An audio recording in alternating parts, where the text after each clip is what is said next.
Hi, this is Asa, and welcome to my audio experience.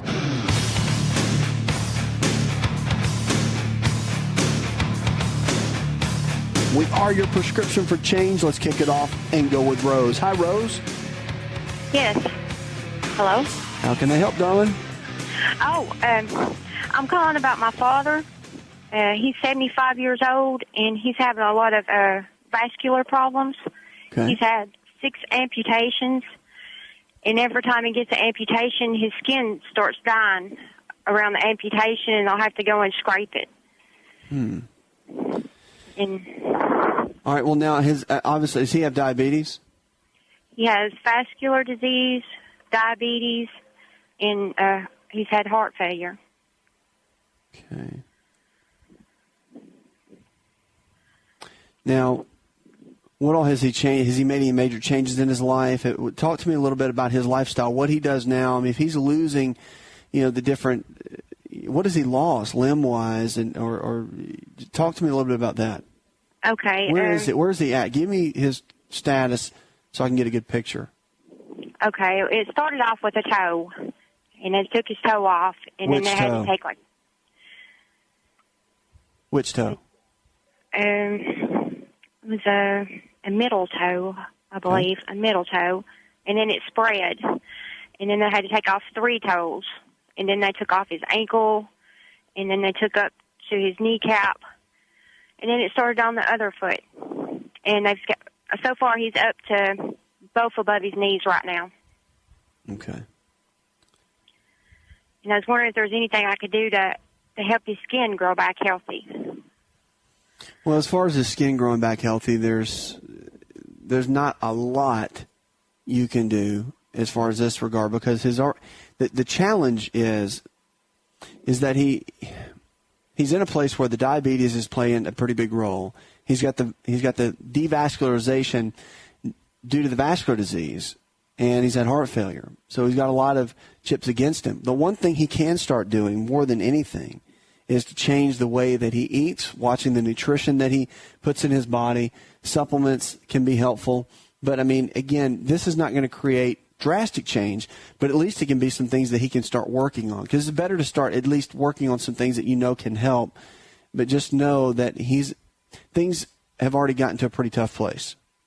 But I know what you're saying is you don't want it to get any worse, right? That's kind of what you're shooting for, is that you don't want it to get any worse. And so for the skin to become healthy and for the skin to get better, you just have to start doing things like omega-3 fatty acids. You have to start working on those. Anything that supports skin health is going to be helpful. Silica is really great, and you can get all that sort of thing in a health food store. But as far as the nutrition goes, plenty of lean quality proteins, very important. I'd cut out any type of inflammatory type food that would hinder any type of digestion process, because as you do that, you're going to increase the body's ability to make good new healthy cells. And at the end of the day, that's going to be the key for him. Because even though he's in a tough spot, at least he can be proactive about his health.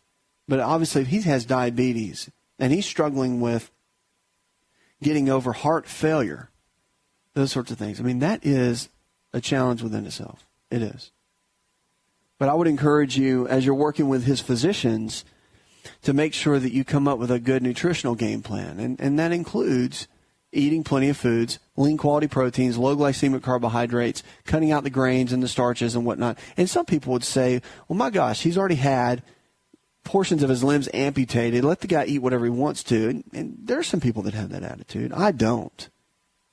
Simply because I believe that our health is a gift, and whatever we do with our health is our gift of giving back at whatever stage in life we're in, or whatever stage of a health challenge that we're in. You should never give up, and you should always come up with a game plan. Now, depending on what his doctors say, vitamin C has really good reputation for helping with skin, hair, and nails as well, and building those. And I'm not saying take a high dose of it. I'm just saying make sure that either he's getting it from his foods or some form that he can get it from. Whole food source is always the best. And if he's got to do supplements, make sure it's at least a natural-based supplement of some kind. And if you go to a good health food store, they can walk you through all that sort of thing. But silica or silicone, they make supplements like that. And for years, that's been known to produce healthy skin, healthy hair, healthy nails, that sort of thing. And as he's getting blood work done in the middle of all this, there's a lot he can do. I mean, he's in a fight right now. And the last thing he needs to do is just kind of sit back and give up. I know you know that, but he needs to know that. And you need to tell him that as far as being his cheerleader in the middle of it all. The biggest thing I would focus on, if I were you, if this was me, is doing whatever exercise he can. You're thinking, well, he's lost both legs. Well, it doesn't matter. Because they make actual bikes that you can use with the arms, the upper body. They use it a lot of times to strengthen rotator cuff. They use it a lot of times in physical therapy. You can go to a physical therapy based on a referral from his physician, and he can start doing some upper body exercise that will increase vascular flow if he can handle that. I don't know at what level he's at, if they would okay that or not.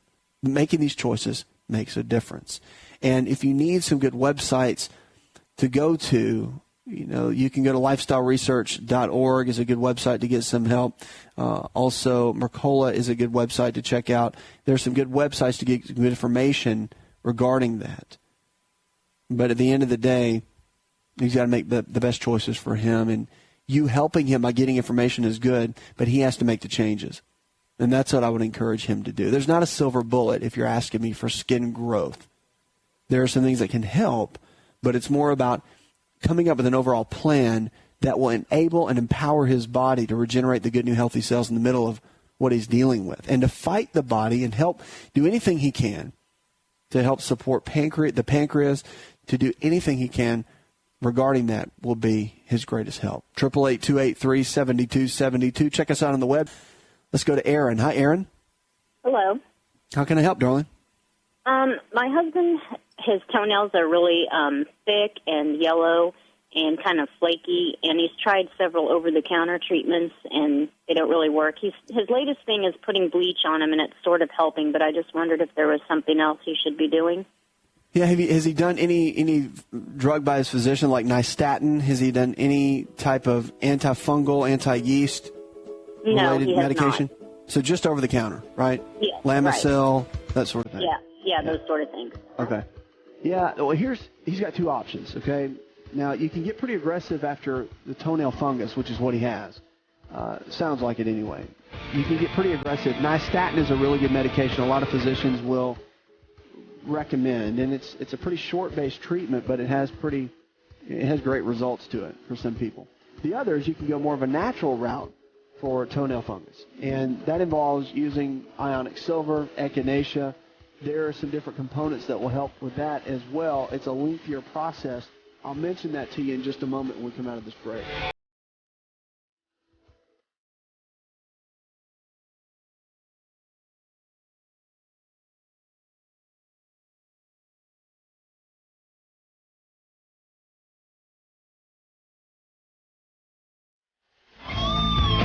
Hi, it's Asa. I'm giving you a copy of my best-selling book for free to help you in your health journey today. I'll pay for the book.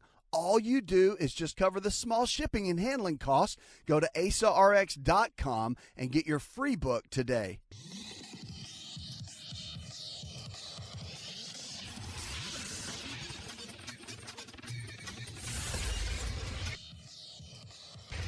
To find out more, connect with On Call Radio online at InShapeNetwork.com.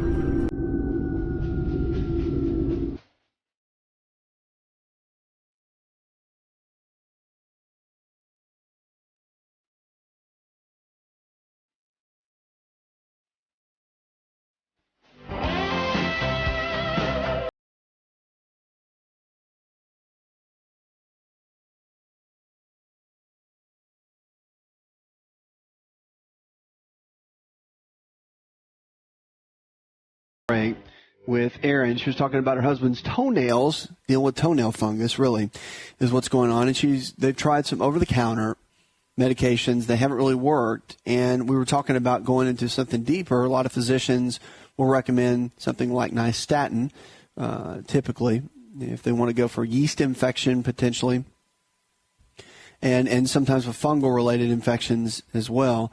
So here's the deal. You can go that route. There's a natural route you can go to. There's some pretty good research on it and some results people have seen with echinacea and ionic silver. You soak it. Remember, any type of fungal type issue in the body, you have to tackle it typically from the outside as well as the inside, from the gut. Probiotics can be helpful too. There's some good research behind that. So those are some components that you might want to look into. But the ionic silver and echinacea, they actually put it in a warm liquid and you soak the toenail in it. And there's some different ways to look at that. A lot of health food stores will have those kind of some instructions on how to do that and whatnot.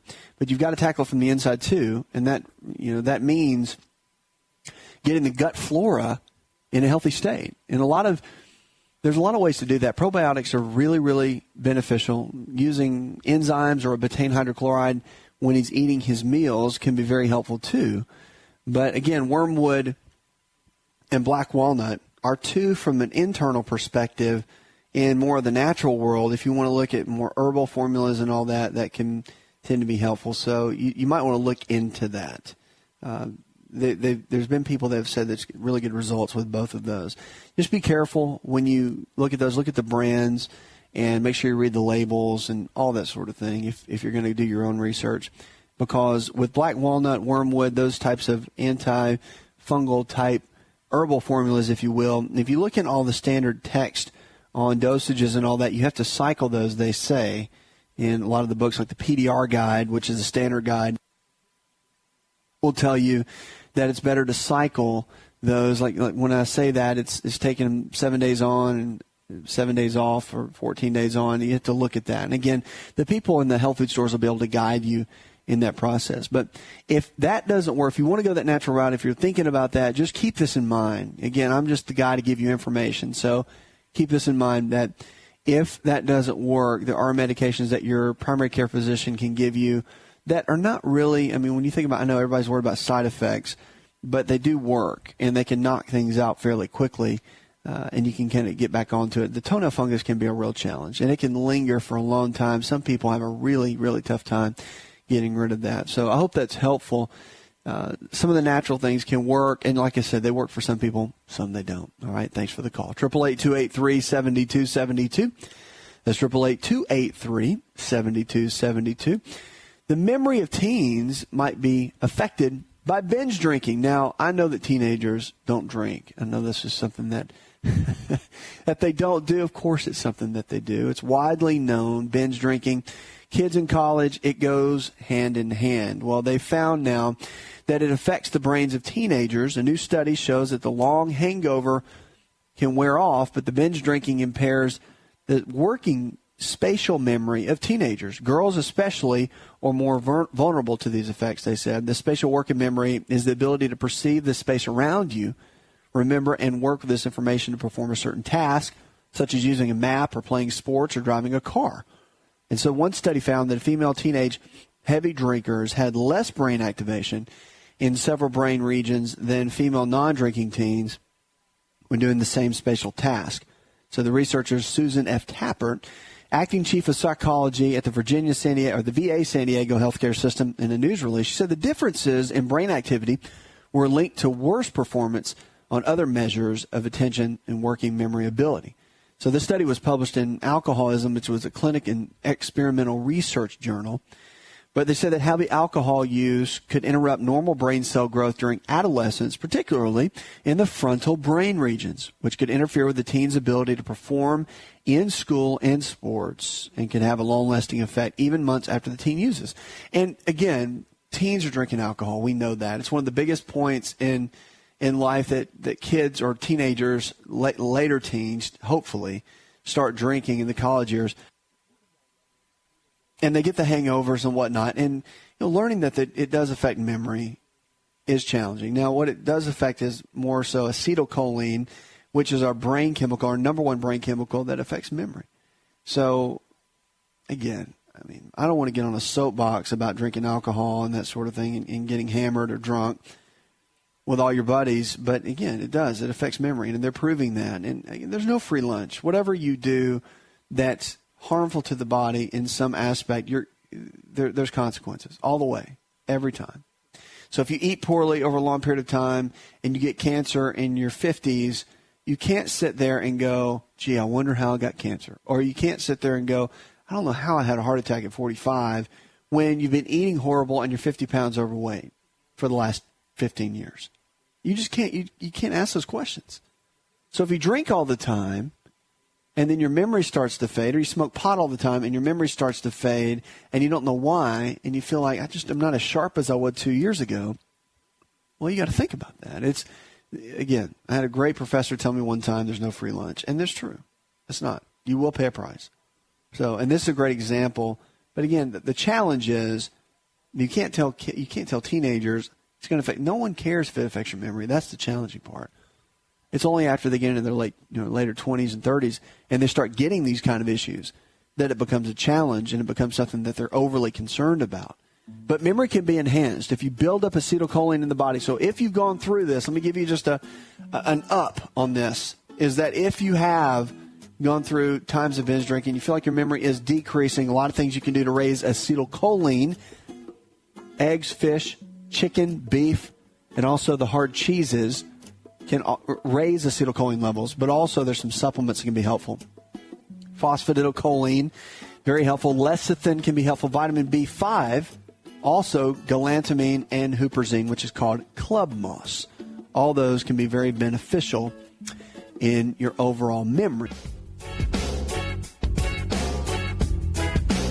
Did you know that you can listen to the ASA RX audio experience on Spotify and Pandora?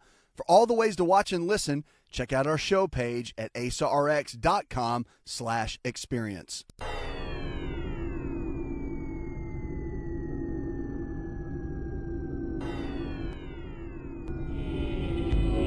To find out more, visit the show online, InShapeNetwork.com.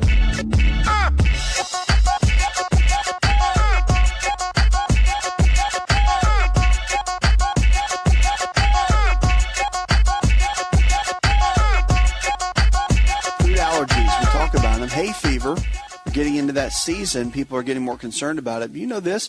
Firstborn children, this is kind of a neat study.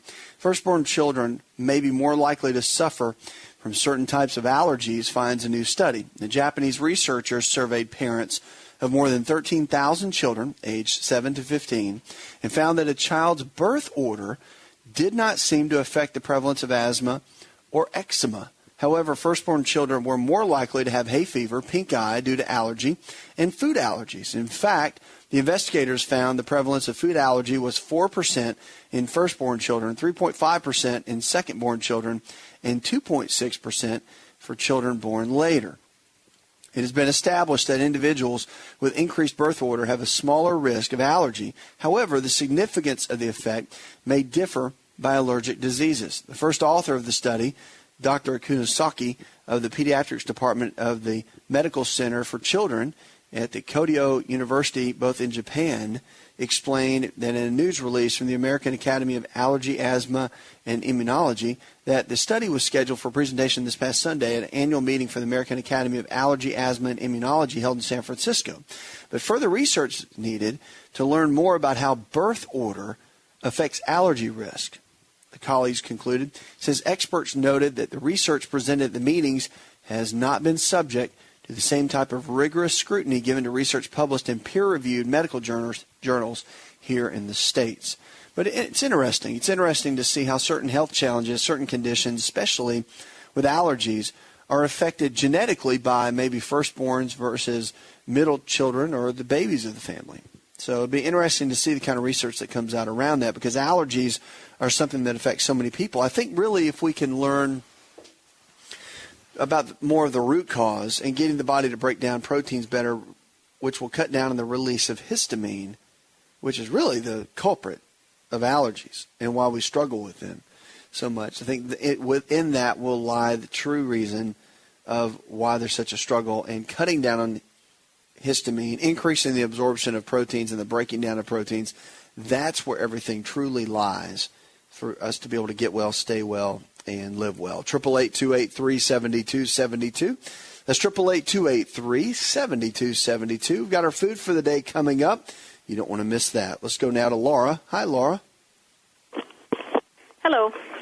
How can I help you? Can you hear me? I hope so. Okay. Yes, I can. Oh, good.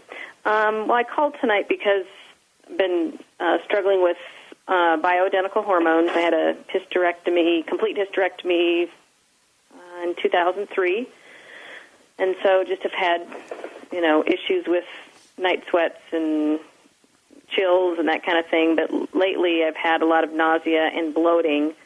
And when I had my hysterectomy, I also had a tummy tuck, and I've had 2 C-sections, and so having some issues now with bowel changing, and went to the doctor, a different doctor today, and she said I shouldn't be on progesterone because I don't have a uterus, and my other doctor totally disagreed, and so anyway, now I'm having issues, and they're thinking maybe scar tissue is causing obstruction or some kind of problems with my organs.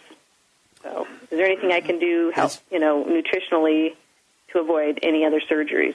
If that's what I there's need. a lot. There's a lot you can do nutritionally. What are they just telling you that not to? I mean, there's nothing. They're not suggesting anything for you, your physicians. The one I went to today said get off the progesterone for a couple of weeks, take Prilosec, and see if your symptoms go away. But if you end up starting vomiting or cramping, to basically get to the ER right away. Oh gosh. Yeah. Well. Isn't that nice? Well, it's when you've first of all, when you've had a hysterectomy and you're dealing with all the challenges that go along with that, there are a lot of supplementation type things you can do to get your body to kind of balance out. There's food choices you can make that will help your endocrine system, your hormone system, and one of those is making sure that you're getting plenty of fats in your diet. Do you eat healthy? Give me a little bit of background on you as far as your eating plan and kind of your lifestyle habits. Okay. I eat healthy. I mean, I'll have a protein smoothie in the morning. Sometimes I'll throw spinach in it or oatmeal. Lunch is typically a salad and some kind of protein. And dinner, again, would be some kind of protein, vegetable, and starch. I drink a lot of water. I don't drink pop. I don't drink juices. What else? I mean, I work out probably 3 times a week. I play tennis again. I mean, I'm 50 years old. I'm 5'4", and I weigh 126. So I'm you're pretty thin. Got it. I got it. And fit. Yeah. Well, okay, so I'm not hearing a lot of fats in your diet. Is that right? I didn't hear a lot of that. Protein, I'll starch, eat pizza. vegetable. That's my downfall. Right. I mean, I'll eat pizza. I try to stay away from cheese and dairy. I don't do dairy for the most part other than cheese on pizza. Okay, let's talk about this for just a moment. How many tablespoons of cod liver oil are you taking a week? Actually, we take a form of a fish oil, and I probably get 2 or 3 tablespoons a week. So pretty much at every meal, you need to be eating some fat and probably with some snacks in between, like a handful of nuts. Those kind of snacks will make a huge difference in it because you have at least 30% fat in your diet to keep things balanced within the body, meaning to make sure that your hormones are balanced out, that they're going to be working at the highest level that they can work, and that you're not shortchanging yourself. If you cut your fat down to 10, 15% of your diet, your hormones are going to begin to shut down. And they're not going to be working to their best level, and that's not going to be good for anyone. You have to have those hormones working so they can function at that peak level. So just something to think about. That is and when I see and talk to anybody about hormones, whether it's a guy or a girl, this is the first thing you got to look at. You've always got to look at the first things first within the diet plan. Always look at, when it gets down to it, always look at how you're doing things. And you want to make sure that you're eating the right kind of foods, making the right kind of choices, making the right kind of decisions. Supplements that are beneficial, wild yam root, very good, helps with kind of mimic progesterone levels, and black cohosh is good for mimicking estrogen levels. But again, you want to, if your doctor has you on bioidenticals in any level, then you can't do the supplements. I wouldn't do the supplements and that.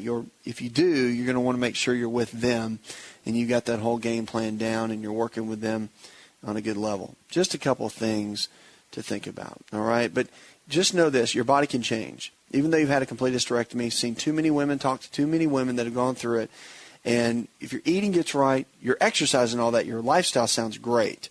But getting the fat levels up, looking into supplementation, especially the foundational 4, that's what everybody needs to be on a regular basis. A good whole food multivitamin, digestive enzymes, cod liver oil, probiotics, all 4 of those. So critical, so important. And it just gives the body back what it needs. It gives the body what you're not really going to get from our food supply. So keep me posted on how things go and make some of those changes in your diet. See what happens. 888-283-7272. That's 888-283-7272. You're listening to the Best in Healthy Talk Radio. Let's go to Jim now. Hi, Jim. How are you doing, sir? Living well. What's up? How can I help? Well, as you were talking about earlier, a friend of mine has got, I'm just trying to help a friend, and a friend of mine has got been diagnosed with rheumatoid arthritis, and if I'm pronouncing that correctly. And you are. Anyway, and she's a sweetheart and, super healthy, about 6 foot tall, in perfect shape, probably about 38 years old. And she's, been diagnosed with this, and she's taken the common medicines that they prescribe you and so on and so forth. And I asked her if she had heard of your show and if she knew anything about, your show and what you suggest, and is there anything you could suggest for her to take that might, turn the corner or help her out or ease, she's not suffering from what I can see now, but she's talking in 10 years she could be, that one would have to carry her around type situation. So it could be very serious down the road. So is there any kind of plan or anything that you could suggest? And there is. There is. Rheumatoid arthritis is not only an inflammatory condition, but it's autoimmune, which is where the body attacks itself. And that's a real challenge because, here you are, she's trying to live healthy, probably trying to do the right thing, and her immune system constantly is attacking the joints, causing them to disfigure and whatnot. The anti-inflammatory diet that I wrote in my book, Empowering Your Health, that is a real key because it's going to cut down inflammation in the body, set her body up to where it can function at a higher level, and it really, really is something that could be a blessing to her. And I would encourage you to get her, maybe to get a copy of that, start following that. Now, the other thing is to figure out which one of the T helper cells are being more active in the autoimmune process. And the way to figure that out is by a simple self-test at home using green tea and echinacea tea. One of those teas, when you drink about 5 cups a day for a couple of days, is going to flare it up, and one's going to make it feel better. Figure out which one that is and keep me posted. She can always shoot me an email. Obviously, if she starts feeling really bad, you want to stop that one. But the autoimmune, one of those factors are affecting the other, and if you can figure out which one it is, then you can settle things down. You can't ever quit it, you can't ever stop it, but you can get things to settle down a bit and slow the process. Hi, it's Asa. I'm giving you a copy of my best-selling book for free to help you in your health journey today. I'll pay for the book. All you do is just cover the small shipping and handling costs. Go to asarx.com and get your free book today.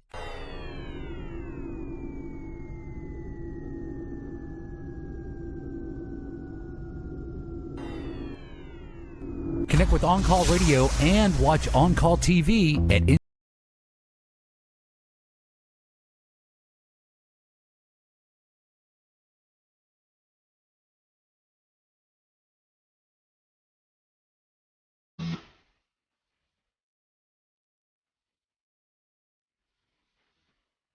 Lines are open, 888-283-7272. That's 888-283-7272. Check us out on the web. Let's kick it off and go with Chris. Hi, Chris.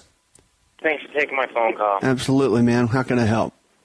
Hey, I had a question in regards to gluten. I was wondering if there's any way to know if you're intolerant to gluten other than getting a blood test done at the hospital. And if I am gluten intolerant, is it okay to take barley powder or barley supplements, the green grass?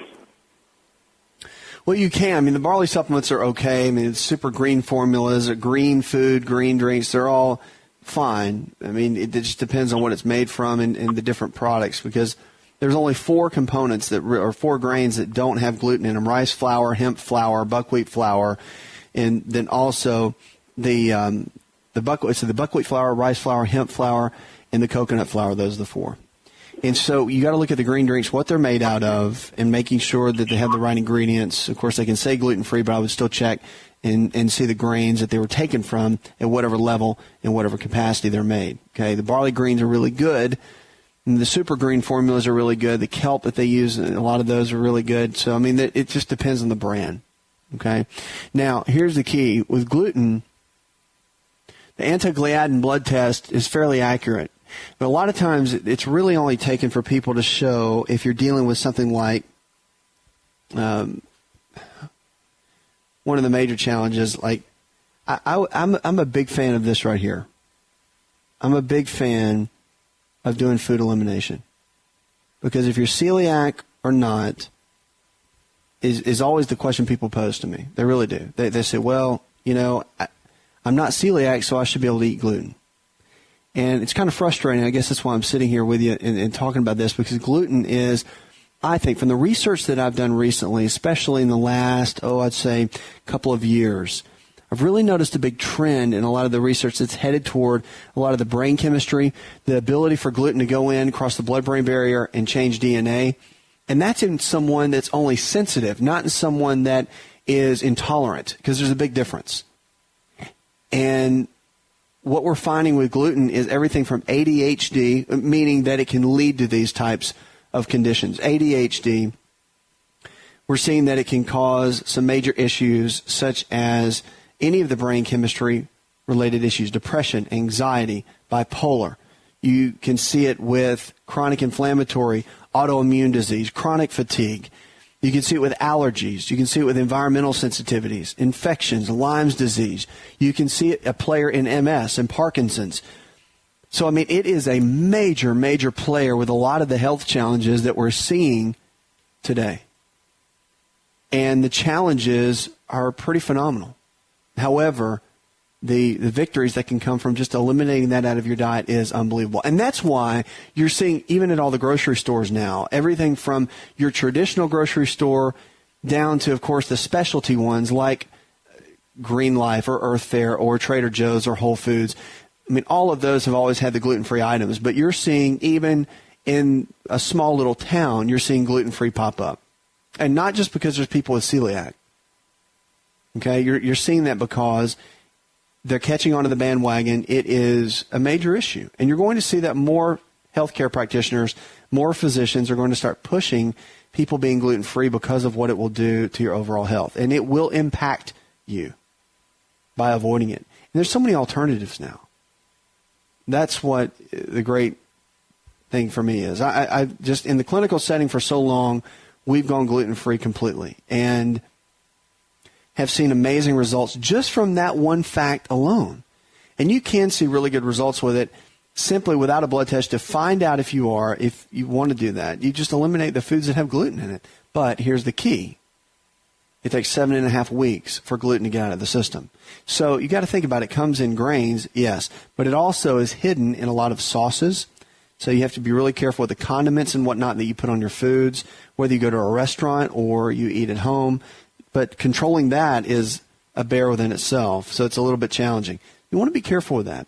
But if you want to go gluten-free, if you're looking at that, if you want to say, hey, I just want to see how I feel. I have yet, whether it was through my book that people have read or it was through the massive amount of emails that we get through the radio show and television broadcasts that we do, whatever it is, I tend to get so much response from people that said, I did this one thing. I eliminated gluten from my diet just from listening to you or from reading something you wrote. And my life was absolutely changed. Seriously. And it's not that I did anything. I'm just providing information.